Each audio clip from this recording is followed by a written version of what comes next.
Mga katrip, Love Month ngayon, kaya let's celebrate by showing your love, give hope, and donate blood. Kaya nandito tayo ngayon sa Harbor Point, kung saan may event ang Red Cross Olongapo City Chapter. Tara, trip tayo! So mga katrip, dito tayo sa may Harbor Point sa Ayala Mall. Merong event yung Red Cross, Love Month. So magdodonate tayo ng dugo. Ito yung binigay nilang damit sa akin para sa mga RH negative na nagdo-donate. Nandito yung mga ibang nagdo-donate ng dugo. Approach nyo lang yung staff ng Red Cross, then fill up ka ng form at screening kung fit ka mag-donate. Kailangan prepared din yung katawan mo at may sapat ka na tulog. Pwede din kayong mag-walk-in sa mismong office ng Red Cross sa Magsaysay. Please lang sir, count of 3 ako ha. Yan po.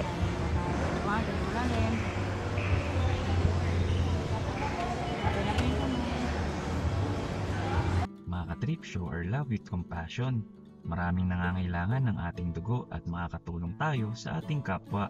And at the same time, maganda rin ito sa ating katawan dahil mapapalitan ito ng panibagong dugo. Sa mga gusto mag-donate, just visit Philippine Red Cross na malapit sa inyo. Tara, trip tayo!